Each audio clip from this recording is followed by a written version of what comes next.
ياسين والقرآن الحكيم إنك لمن المرسلين على صراط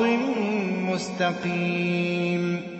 تنزيل العزيز الرحيم لتنذر قوما ما أنذر آباؤهم فهم غافلون لقد حق القول على أكثرهم فهم لا يؤمنون إنا جعلنا في أعناقهم أغلالا فهي إلى الأذقان فهم مقمحون وجعلنا من بين أيديهم سدا ومن خلفهم سدا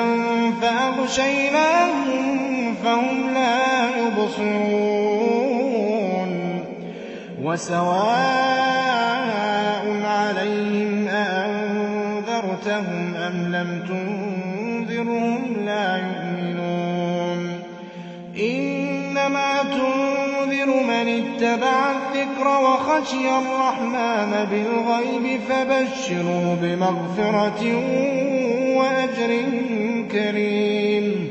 إنا نحن نحيي الموتى ونكتب ما قدموا وآثارهم وكل شيء أحصيناه في إمام مبين واضرب لهم مثلا أصحاب القرية إذ جاءها المرسلون إذ أرسلنا إليهم 2 فكذبوهما فعززنا بثالث فقالوا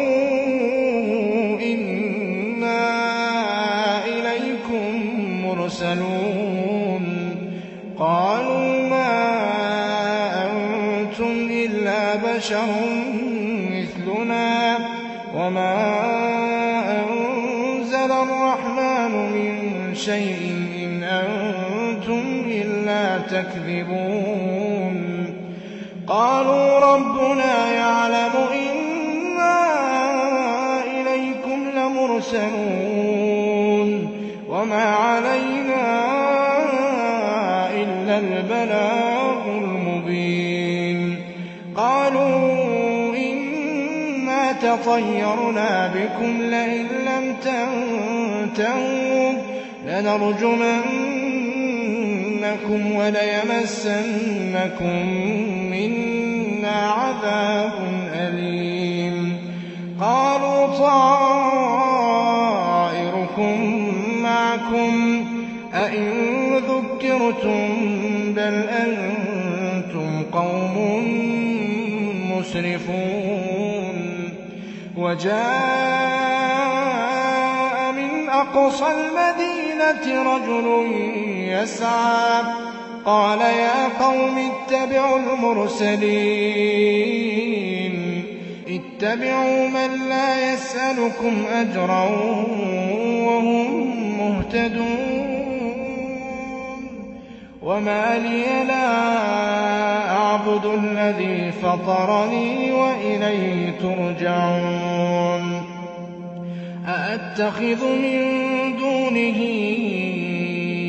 آلهة إن يردني الرحمن بضر